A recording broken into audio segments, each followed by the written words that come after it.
Ja, en dan duikt op in de kop van Harry de Jong weer op, achter een heel bijzondere Turkse kop. En dat wie de vorige keer dat ik in deze vlog zit, toen moest ik nog naar deze bijzondere Turkse man toe. En inmiddels is dat weer geweest. En daar wil ik nou graag het even over hebben. Seki Muren, woonachtig in het Turkse Bodrum. En inmiddels al een jaar of 20 overleden. Wie een van de meest markante Turkse zangers die Turkije ooit voorbracht heeft. Hij wie een wezen kan je bijna zeggen, wie net een wezen, wie een wezen, heel man, heel vrouw, die net kiezen kon tussen zijn geaardheid. En dan moest ik zeggen, dat is voor Turkse begrippen natuurlijk zeer moedig. Hij begon zich steeds meer als vrouw te klaaien. Hij treedde zelfs op in minijurken en op torenhoge hakken. En hij kreeg Turkije daar helemaal plat mee. En dat is wel heel bijzonder, hè? Want het is natuurlijk heel omstreden in die tijd. Hè? Toen Turkije nou voornamelijk moslim georiënteerd was en heel conservatief.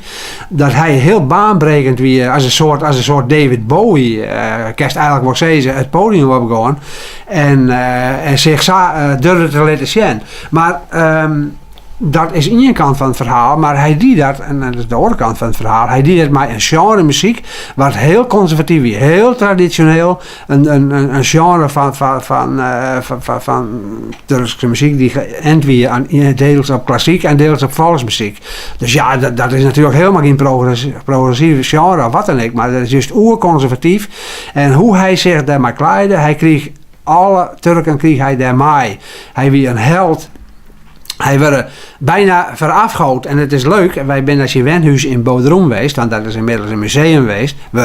En wij moesten plastic poetsjes om mijn voeten doen, want we kwamen echt, toen kreeg je dus echt het gevoel van wij komen op gewijde, op heilige grond. Zeker Muren, daar komt net aan, hè, daar buist voor. En dat dorst wat fatsoenlijks aan, dan kom ik net in de kerk in de Kwarte Broek en dan kom ik net in het huis van Zeker Muren, maar smarige schoon. En ik moet zeggen, dat heb ik al wel wat. Die muziek spreekt mij wel aan. We hebben op DVD de enige manier om nou wat van zijn dingen te zien. Hij had echt de passie voor de muziek waar hij mij bezig was. En hij straalde dat ik helemaal uit. En ik kan me die waardering van die mensen heel erg goed voorstellen.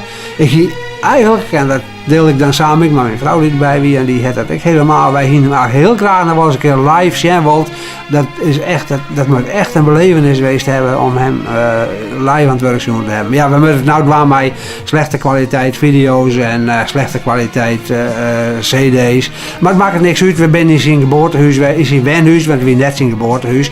Hij wende daar, maar mooi uitzicht op zee. En ja, daar ben wij geweest en hebben we toch het gevoel dat we iets bijzonders meemaken hebben en jongen hebben daar. Zeker Muren, petje af voor Zeker Muren. İsyan etmedi,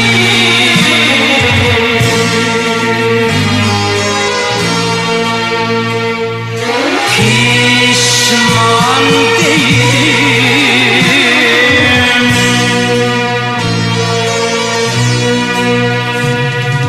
Taş bastım kan ağlayan bağrıma, istemem kimse gelmesin yanıma.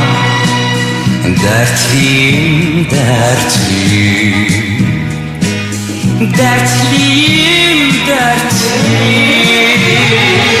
Taş bastım kan ağlayan bağrıma, istemem kimse gelmesin yanıma. Dertliyim, dertliyim, dertliyim, dertliyim. Bir gülü sevdim, bir onu sevdim. Tek mevsimlikmiş, ah geçiverdi. Gel etme dedim, kal gitme dedim. Söz dinlemedi, bak kaçıverdi. Bir gülü sevdim, bir onu sevdim. Tek mevsimlikmiş, ah geçiverdi. Gel etme dedim, kal gitme dedim. Söz dinlemedi, bak kaçıverdi.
gönlüme olanlar olmuş.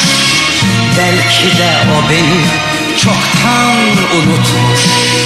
Nerede kim bilir? Aşıktır Allah bilir. Şu garip gönlüme olanlar olmuş. Belki de o beni çoktan unutmuş. Nerede kim bilir? Aşıktır Allah bilir. Bir gülü sevdim, bir onu sevdim. Tek mevsimlikmiş, ah geçiverdi. Gel etme dedim, kal gitme dedim. Söz dinlemedi, bak kaçıverdi. Bir gülü sevdim, bir onu sevdim. Tek mevsimlikmiş, ah geçiverdi. Gel etme dedim, kal gitme dedim. Söz dinlemedi, bak kaçıverdi.